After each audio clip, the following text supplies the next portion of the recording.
tahu juga. Ada yang tahu sejak kapan saudara dikasih Tuhan? Sejak dalam kandungan. Mari kita buka Yesaya 46. Oh, Yesaya ini menjelaskan latar belakang keberadaannya menjadi nabi. Yesaya 46 ayat 3, dengarkanlah aku, hei kaum keturunan Yakub, hei semua orang yang masih tinggal dari keturunan Israel, hei orang-orang yang kudukung sejak dari kandungan, hei orang-orang yang kujunjung sejak dari rahim. Sebelum Anda eksis menjadi seorang manusia, Anda sudah dikasih itu. Kalau enggak, mungkin Anda keluron, enggak jadi lahir. Ya, sebelum Anda mengenal Yesus, kasih Yesus sudah dinyatakan. Ya. Dan saya yakin akan hal ini.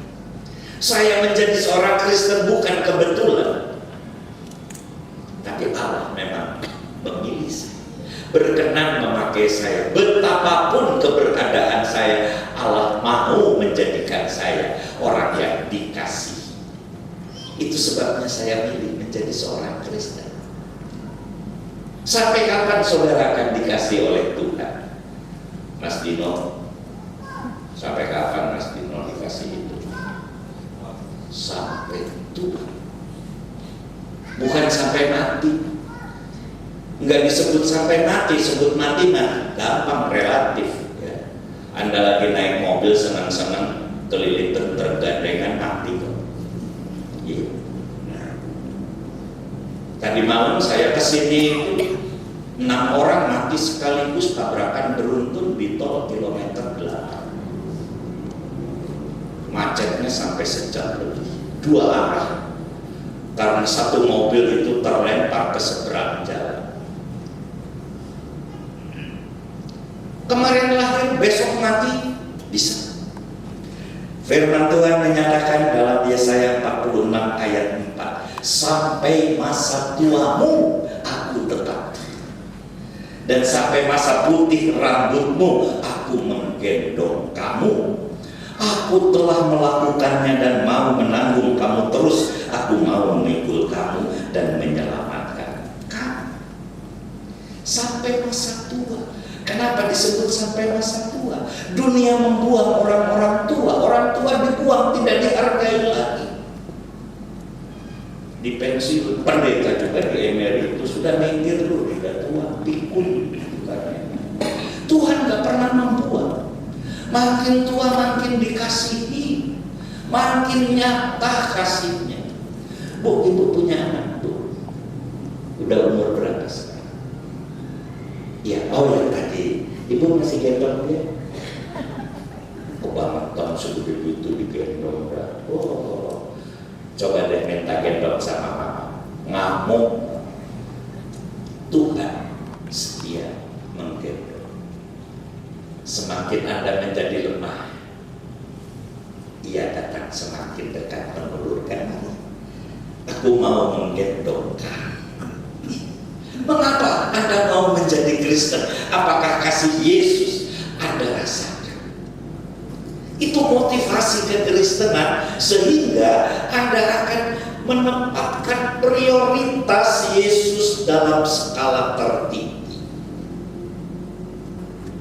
tidak menempatkan yang lain. Setuju Pak Daniel seperti itu?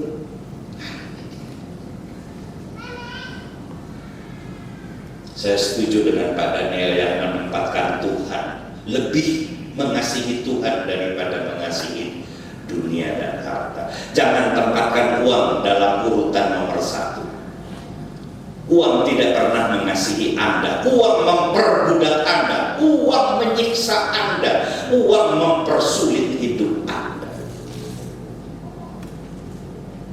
Terus jemaat ada yang tanya, pendeta, emang bagi pendeta uang nomor berapa? Ada yang tahu? Bapak tahu bagi saya uang nomor berapa? Enggak tahu. Mau tahu enggak? Nomor 5. Benar, urutan bagi saya nomor 5 prioritas. Buktinya saudara-saudara, ini satu kesaksian. Sejak jadi pendeta, gaji saya nggak pernah saya makan sendiri. 100% gaji saya sumbangkan. Tiap bulan saya sumbangkan untuk istri dan anak-anak saya. Ya, jujur. Itu sebabnya uang bagi saya skalanya nomor 5. Nomor 1 nggak ada, 0, 2, 0, 3, 0, 4, 0. Langsung ke nomor 5. Itu.